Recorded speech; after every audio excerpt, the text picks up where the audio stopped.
Soy Ricardo Román de Jesús Vega Valdés, A01653330 para análisis de circuitos eléctricos. Okay, today we're going to be working with meshes and super meshes. That means we will be working with 4 currents because four meshes. So it's going to be I1, I2, I3 and I4. Also we have a super mesh. Why? Because we have an unfriendly current source right here. So all the directions of the currents are given by the Ohm's law and the passive sign convention. They are entering to the positive terminal of the circuit. That's convenient. So the first equation for the solving that this problem should be something like this.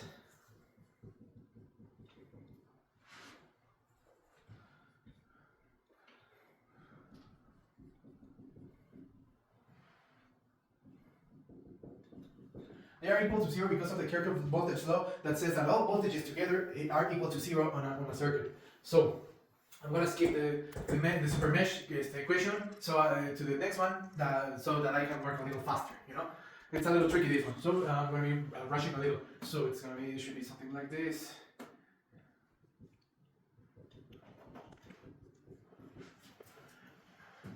Equal to 0. Also, the third equation is the current source itself, so it should be something like this, because of the Kirchhoff voltage law.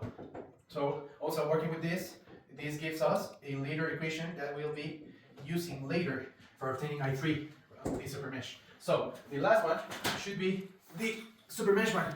That's a little tricky, so I have to be careful with that.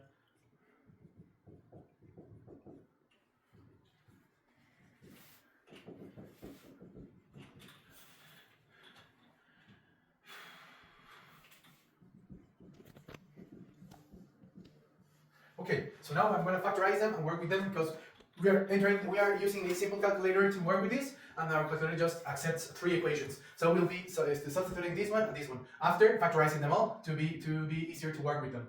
So that should be something like this. Okay, that's the first one. The second one should be something like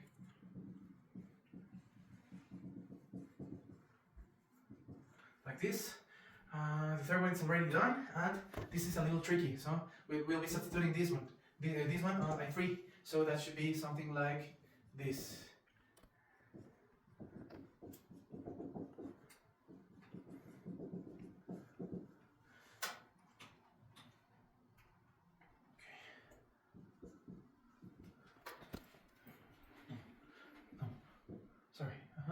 That one. So entering that 3 equations, it's going to be this one, and this one. We can have our currents. We can have I1, I2, and I4. Why? Because I3 we have to calculate it later with the equation we solved here. Alright, so taking that should be something like this. I3, I4 should be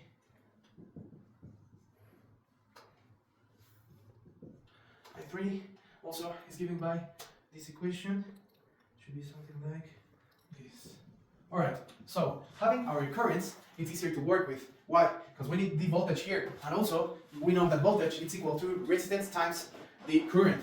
So that means that Vx is equal to resistance times current.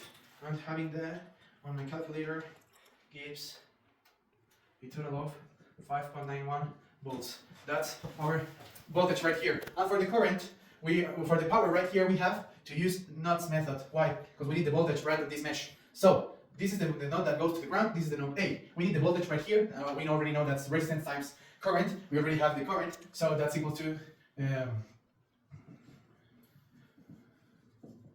there. We have the voltage right now, right on the node A. So we already have that. So we can work on the power. The power is equal to the voltage times the current also. So we have the voltage already given here and the current that's right here. So it's easy peasy.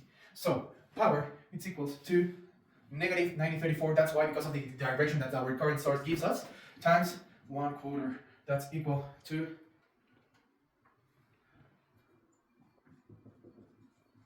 minus 0.728 watts. That's negative because it's supplying power.